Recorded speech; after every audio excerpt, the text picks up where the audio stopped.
Survivor Season 48 is here, and a whole new batch of castaways are taking on the tense game set in the islands of Fiji. Say hello to Joe Hunter, who is featured on the brand new season. Joe, how excited are you for this season to finally air?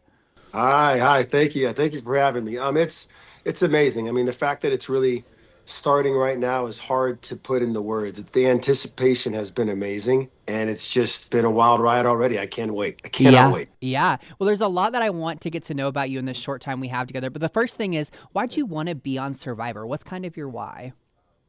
Why, and hopefully I'll be able to get through without being too emotional. So my sister really started watching Survivor with me when it first came on, over 20 years ago, and she had the dream of us both being on the show, and I just said, "There's no way we could do that. Like, are you crazy? There's no way we could do that." And unfortunately, we lost her to domestic violence, and it was a very brutal experience for my family and I, and how tight my sister and I were, and kind of working through that and trying to get over that. A counselor suggested, hey, you do something to kind of in her name, her honor, to help you heal with that. And I said, you know what? I'm going to get off the couch and I'm going to do this for my sister.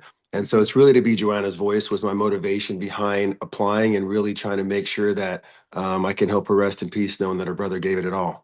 Yeah, absolutely. Well, we're going to remember Joanna in a positive way. So I love hearing that story. So I am curious then, I know that along with another death that you had in the family just a few years back, you've kind of already survived in a sense these very real world situations that not all of us necessarily experience at certain times, right? And so how do you feel like that's maybe shaped you into the person that you are? And then also, how does that maybe even prepare you in a sense for the game of Survivor?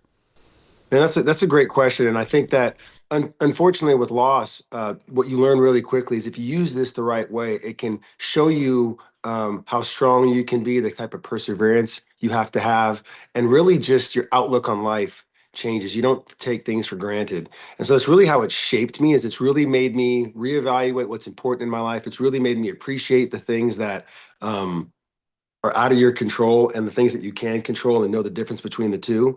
But more importantly, too, with really Survivor itself, it showed me no matter how hard it gets, no matter how difficult an obstacle might be, it's really just showed me I know now I have the strength to overcome anything because that was so difficult, both those losses. So it's really given me resilience and perseverance. Yeah, and I love that. And I mean, I feel like you have to go into Survivor, like, not saying no fear, but I think having a little less fear definitely sets you maybe apart from some of the other people that are competing. Now, speaking of that, I know your kind of everyday real world profession is a firefighter. So I'm curious, do you see that as kind of like an asset or strength builder in this game? Do you think that will work to your advantage? Oh, I hope so because being in the fire service is one of those things that it's hard to put into words, but especially now that I've promoted to fire captain, the responsibility and really working together, which is so difficult at times in a stressful environment, lack of sleep, right? Lack of food. And you get a variety of kids, people, adults. I could have an old driver that's in his 50s that's stuck in his or her ways, all the way to a brand new kid that's using tech and texting words that I don't even know what it means, and getting that whole range of personalities towards one common goal without them even really know you're being like dad is the goal. And I think that that experience will make me a really good player in Survivor. Yeah, I think knowing how to deal with different kinds of people, especially different generations from you, is a huge asset in Survivor. With that, though, I'm curious, what are maybe you kind of looking for, hoping to find within an ally in this game? That's another good one. And my goal going into this process, specifically, um, trying to do as well as you can, is realizing that everybody needs help, right? Everyone's going to need something in this game, especially being a fan and having watched it. But my personal goal was going to be, can you at least find one that you can have this unconditional trust? Can that happen? I mean, that's really the goal of mine because I feel that if you have that sounding board, if you have someone to bounce an idea off of, someone that you can just say, this is truly my game plan, what is yours, and work together, then if each of you get one more and so on and so on, it really could spread into something great. So my true goal going into this is finding one, somehow connecting, man, woman, doesn't matter, old, young, that we can just connect on a level that's almost outside of the game, that we truly trust each other. That's the goal. Oh, okay. Well, I'm excited to see kind of how that plays out. Now, Joe, what's something that may shock people about you that maybe they might even uncover during, the watching of the show? It's kind of twofold. For one, I Okay. think I'm a big softie. that I have a big heart and the tears flow sometimes, and I think that's kind of post my loss. So that's one. And then I like, believe it or not, I like writing poetry, specifically sonnets. So that's something that, and the reason for that is I never get the time to now with the kiddos, but it really forces your brain with iambic pentameter and trying to score it and really make it develop into something that's your own can take weeks and months. It distracts me. And then it's something that is personal to you and really allows you to pour out your heart, anger, happiness, sadness. And then you have something that's written down that you could pass on to others. So that's kind of a secret that I don't think most people know. Hey, I like that little insight, maybe a little character driving here of what people can expect from you on the show. Now, you mentioned your kids a few times, and I know that you're a proud father, proud husband. How would you say that your family kind of drives you towards success? Ooh, man, you're getting some good ones. I feel like you got the whole thing going right now. It's like Oprah type questions. This is good. Thank you. I would say that okay, so family really has guided me towards all this is pretty straightforward for me. My kids have shown me how great you can become if you're a really selfless person. Because being a good parent, I think most people have that ability to be a great parent, which is what I want to be. Um, is making that person, those little people, everything about you. And you're constantly given opportunities to prove that. Do you put them first when it really matters? When it's hard for you to do that? Can you do that every single day? Right. And they've really driven me to be this best version of me, which I think absolutely affects me on the show and makes me a better person. And more importantly than that, with my wife, we recently reconciled.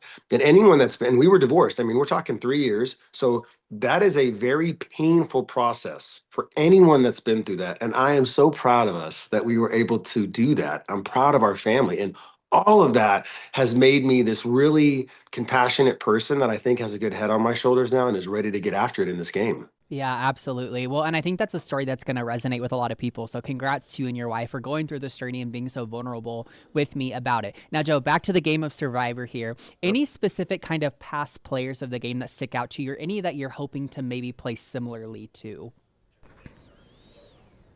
I would say one of the ones like Rupert is really a big one for me that people because the beard and his hair. And the reason why I say him is one of the past players that I really want to play like is because I mean he broke his toe, I think in Heroes versus Villains right out of the gate.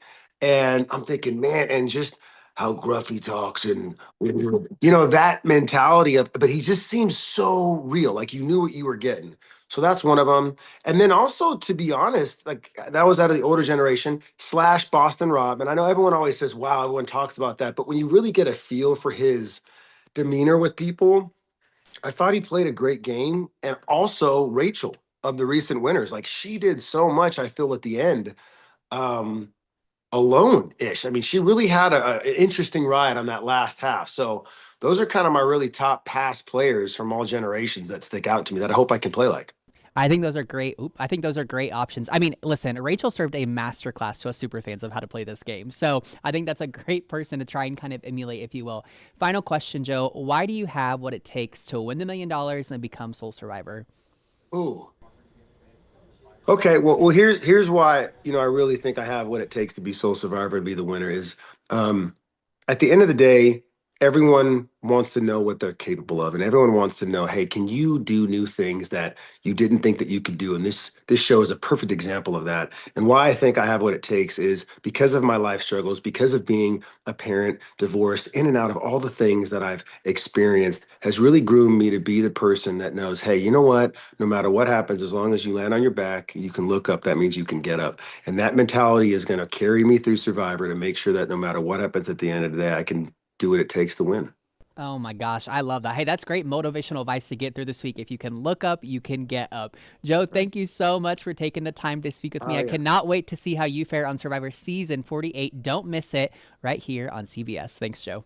Thank you so much. All right, let's go. 48, baby. Thank you. Have a great one.